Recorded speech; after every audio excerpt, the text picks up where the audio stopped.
The men who stood on the fields near Liegnitz believed they understood war. They had fought in border skirmishes, crushed rebellions, defended fortresses, and marched beneath banners that had stood for centuries. They believed in weight, in armor, in numbers, in the slow and undeniable pressure of heavy cavalry. War to them was a contest of endurance and courage. Lines would meet, steel would decide. But in the spring of 1241, something approached them that did not fight by those rules. It did not meet strength with strength. It dissolved it. The Mongol advance into Europe was not a sudden storm. It was a carefully measured extension of a system already proven across continents. For nearly 3 decades, the Mongol war machine had moved westward from the steppes of Central Asia, reshaping the political geography of Eurasia with unsettling consistency. Kingdoms did not simply lose battles. They collapsed. Armies did not retreat in order. They disintegrated under pressure they could not understand. This expansion was not chaotic. It was methodical, almost clinical. Each campaign followed a pattern: reconnaissance, fragmentation of alliances, psychological destabilization, then rapid, coordinated strikes designed to overwhelm decision-making rather than simply destroy forces. By the time Mongol commanders turned their attention toward Eastern Europe, they were not testing a theory. They were executing a system. The campaign that would culminate at Liegnitz was part of a broader operation. While the main Mongol force moved toward Hungary under the command of Battle Khan and Subutai, a separate detachment was sent northwest. Its purpose was not conquest in the traditional sense. It was containment. Poland and the surrounding regions represented a potential threat, not because they were unified, but because they could become unified. If European forces managed to coordinate, they could reinforce Hungary or form a defensive coalition strong enough to slow the Mongol advance. The solution was simple: prevent unity by forcing premature battle. The Mongol force assigned to this task was relatively small, perhaps around 15,000 men. But this number was misleading. Each Mongol soldier was not simply a fighter. He was a mobile unit within a larger system, capable of independent movement, coordinated maneuver, and disciplined execution under rapidly changing conditions. Their commanders, men such as Baidar, Kadin, and Orda, were experienced in operations that relied less on brute strength and more on manipulation of the battlefield itself. They did not intend to defeat European armies at their strongest. They intended to force them into fighting at their weakest. The European response, by contrast, was shaped by urgency and uncertainty. News of the Mongol advance spread through fragmented political structures, duchies, bishoprics, and feudal territories that were accustomed to localized threats, not coordinated invasions of this scale. Duke Henry II of Silesia emerged as one of the central figures in organizing resistance. His position was difficult. He did not command a unified nation, but rather a coalition of forces with varying levels of discipline, training, and loyalty.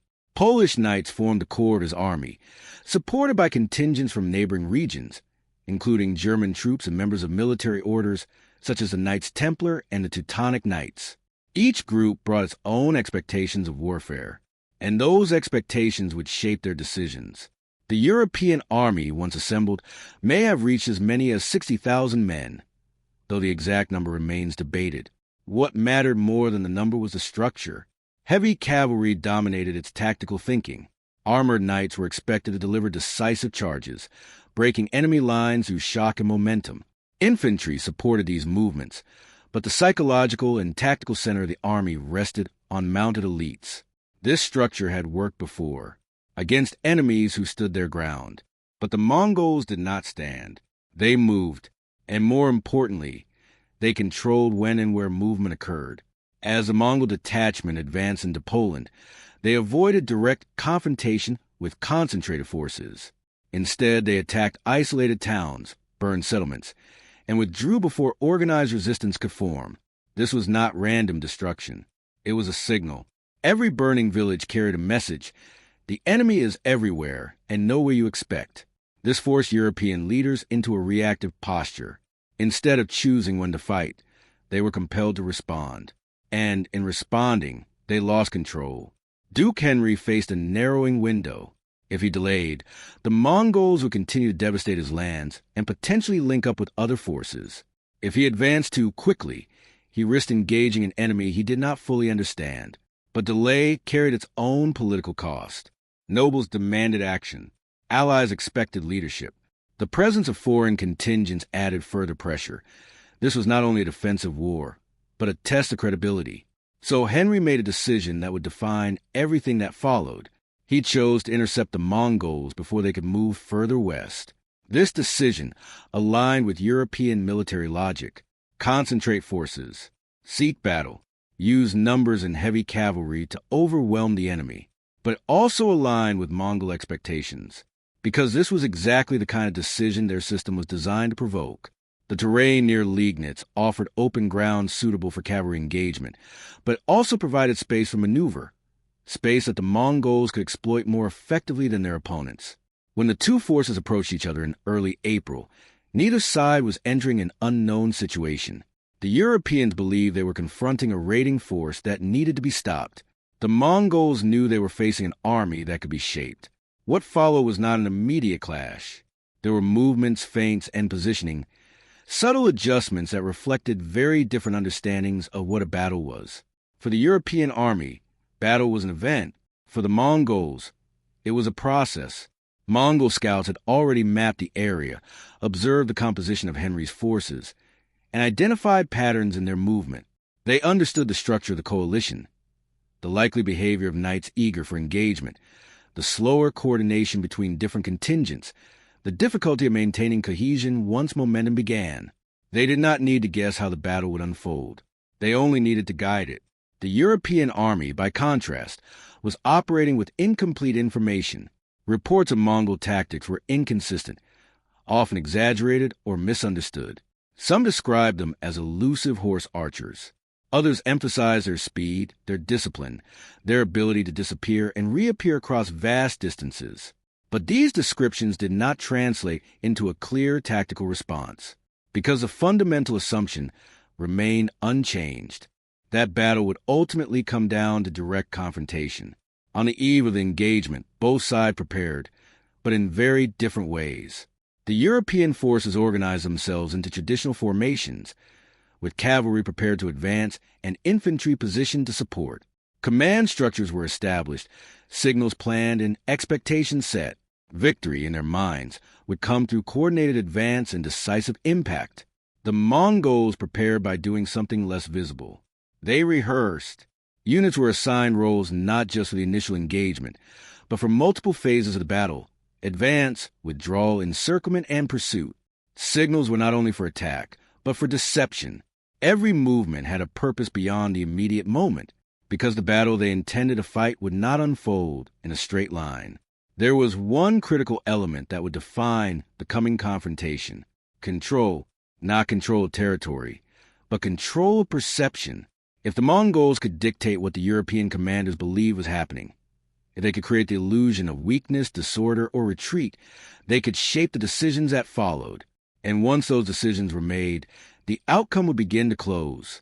Dawn approached over the fields of Liegnitz. The European army stood ready, confident in its numbers and its traditions. Across from them, the Mongol force appeared smaller, more fluid, less anchored. It looked like something that could be broken. But the Mongols were not preparing to resist the European advance. They were preparing to absorb it, to stretch it, to pull it apart, because the battle had already begun long before the first charge. And by the time the armies would finally collide, one side would still be fighting the battle they expected.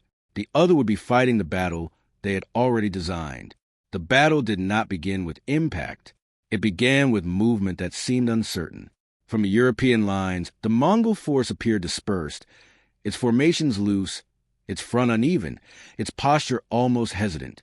There was no solid wall of troops, no anchored line that invited a direct charge. Instead, there were clusters of mounted riders, shifting positions, advancing slightly, then withdrawing. To an army trained to recognize stability as strength, this looked like weakness, and weakness demanded exploitation. Duke Henry's command structure was not fragile, but it was not unified either. His coalition was composed of forces that understood war differently. The Polish knights expected decisive engagement. The German contingents brought their own discipline, but operated within familiar frameworks of heavy cavalry doctrine. The military orders, particularly the Templars, were trained for aggressive, controlled violence against a clearly defined enemy. What none of them had experienced was an opponent that refused to present itself as a target. The battlefield itself offered no immediate constraint. Open ground stretched between the two forces, slightly uneven but not obstructed. It was terrain that favored cavalry, but it favored different types of cavalry in different ways. For the Europeans, it offered space to build momentum. For the Mongols, it offered space to dissolve it. The first movements from the Mongol side were deliberate. Small groups advanced within bow range, loosing arrows not in concentrated volleys, but in scattered, persistent patterns. The intention was not to inflict heavy casualties immediately. It was to provoke. Arrows struck shields, glanced off armor, and occasionally found gaps. Horses shifted under the irritation of incoming fire. The sound was constant but irregular. Never enough to trigger panic, but enough to deny stillness. It created pressure without clarity. European commanders faced a decision: hold formation and endure the harassment, or advance and force engagement. Waiting carried risk. The Mongols were not closing the distance, and their arrows, though not devastating individually, accumulated over time. More importantly, inaction felt like surrendering initiative. And so, as Mongol commanders anticipated, the decision was made. The cavalry would advance. The first charge was controlled. Heavy cavalry units moved forward in formation, building speed gradually, maintaining alignment. The expectation was that the Mongols would either stand and be overwhelmed or withdraw in disorder. At first, it appeared the latter was happening. The Mongol front began to fall back, but the withdrawal was too clean. There was no sudden collapse, no visible confusion. The riders did not scatter. They receded, maintaining spacing, continuing to fire arrows over their shoulders as they moved. This was not retreat. It was extension. The European cavalry continued forward. Momentum increased. The distance between units began to stretch slightly as faster riders pushed ahead. Communication between contingents became more difficult as the pace of movement exceeded the ability to relay commands effectively. Still, the overall structure held. From the European perspective, the enemy was yielding ground, which meant the pressure was working. The Mongols withdrew further, then further still, always just beyond decisive contact. This created a subtle but critical shift. The European cavalry was no longer advancing as a unified force. It was pursuing, and pursuit changes everything.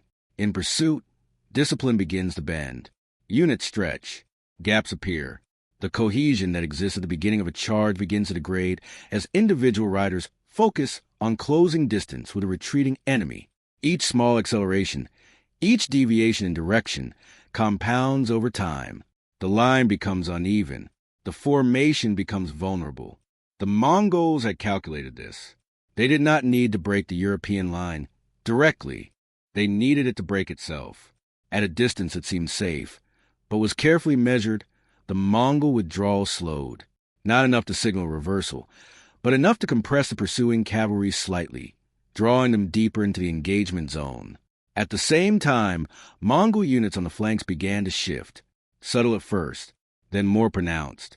From the perspective of a European knight focused on the retreating enemy ahead, these movements were not immediately visible.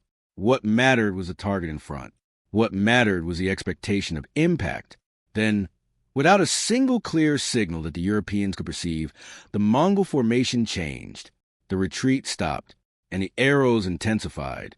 Instead of scattered fire, coordinated volleys began to strike the advancing cavalry from multiple angles, front, flanks, and oblique positions. The air filled with projectiles that were no longer probing. They were precise.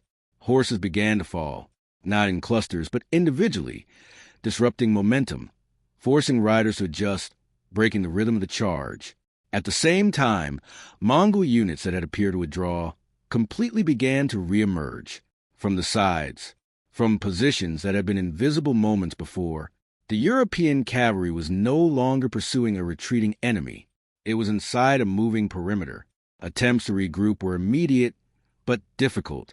Commanders tried to signal for consolidation, to reestablish lines, to bring the momentum back under control. But momentum, once fragmented, does not easily return an order. Behind the leading cavalry, the rest of the European force was still advancing, but the spacing had changed. The distance between units had grown. Coordination across the army was beginning to break down. The Mongols recognized this moment. It was the point at which pressure could be converted into disintegration. Their attacks intensified, but not in a way that committed them fully. They continued to avoid direct, sustained melee. Instead, they struck in waves, approaching, releasing arrows, then withdrawing before counterattacks could land. This created a rhythm that favored them. Engage, withdraw, reposition, engage again. Each cycle increased confusion. For the European soldiers, the battlefield was becoming difficult to read. The enemy did not behave consistently. It did not hold ground, but it did not fully retreat. It did not commit to combat, but it inflicted constant damage. There was no stable point around which to organize. And then a new element was introduced. From the Mongol lines, a thick smoke began to spread across parts of the battlefield. Its exact composition remains uncertain, but its effect was immediate. Visibility dropped. Signals became harder to interpret. The already fragile coordination between units began to fracture further. In the haze, perception became unreliable. Movements that might have been understood in clear conditions became ambiguous. Friend and enemy blurred at the edges. The Mongols operated within this environment with relative clarity. Their signals were internal, their coordination practiced. The Europeans were operating on assumptions that no longer held. At this stage, the battle was no longer about strength. It was about control of understanding. And the Europeans were losing it. Individual acts of bravery occurred. Knights attempted to rally their units, to push through confusion, to close distance and force direct engagement. Some succeeded briefly, reaching Mongol riders, engaging in close combat. But each localized success was isolated. There was no broader structure to support it. And each time a European unit pushed forward, it found itself exposed. Because the Mongols did not need to defeat the entire army at once. They only needed to isolate parts of it. The fragmentation deepened. The leading elements of the European cavalry were now separated from their support. The infantry, advancing behind, struggled to maintain alignment in a battlefield that no longer had clear boundaries. Commanders could no longer see the full picture. What had begun as a controlled advance had become a series of disconnected engagements, each unit fighting its own battle, each commander making decisions with incomplete information. The Mongols, by contrast, were still fighting a single battle, one that was unfolding exactly as intended. And within that unfolding, one final phase was approaching. Not the moment of collision, but the moment when collapse becomes irreversible. Because the European army had not yet been destroyed, but it had been divided. And division, on a battlefield like this, was not a temporary condition. It was a direction that now pointed toward something far more decisive than defeat. It pointed toward dissolution. And the Mongols were ready to complete it. There's a moment in every battle when the outcome is no longer determined by strength. It is determined by recognition. The point at which one side understands what is happening, and the other does not. At Liegnitz, that moment passed almost unnoticed, because by the time the European commanders realized the shape of the battlefield had changed, they no longer had the ability to change it back. The European army was still fighting, but it was no longer fighting as an army. Across the field, clusters of cavalry remained engaged in fragmented combat, some pressing forward, others attempting to withdraw, many simply reacting to threats that appeared and disappeared without pattern. Infantry units, advancing behind, encountered a battlefield that no longer had a front line. There was no clear direction to reinforce, no stable formation to support, only movement, confusion, and the constant pressure of arrows from shifting positions. Duke Henry II of Silesia faced a situation that no longer resembled the battle he had intended to fight. His command had been built around coordination, around the ability to direct forces toward a single decisive engagement. But coordination requires visibility. It requires time. And both had been taken. The Mongols had achieved something far more important than a tactical advantage. They had broken the shared understanding of the battlefield. Each European contingent was now operating within its own limited perception, reacting to immediate threats without awareness of the larger pattern. And without that awareness, unified action became impossible. This was a turning point, not a charge, not a breakthrough, but a quiet transition from organized resistance to isolated survival. Once this threshold was crossed, the Mongols changed their tempo. The earlier rhythm, engage, withdraw, reposition, began to compress. Intervals shortened. Pressure increased. Movements that had once been subtle became decisive. From the flanks, Mongol units that had maintained distance now began to close, not in a single mass, but in coordinated groups that targeted exposed sections of a European force. They did not seek to engage the strongest points. They sought the weakest connections.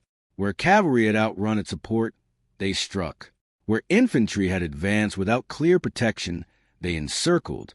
Where commanders attempted to rally fragmented units, they applied concentrated pressure designed to prevent consolidation. Each action was small in isolation, but together they formed a pattern, a tightening. The battlefield began to contract, not physically, but functionally. Space that had once allowed European forces to maneuver now became space in which they could be isolated. Every movement created new exposure. Every attempt to regroup revealed another vulnerability. For the soldiers within this environment, the experience was disorienting. The enemy did not present a fixed line. It did not commit to a single direction. Threats emerged from angles that had seemed secure moments before. Attempts to pursue were met with absence.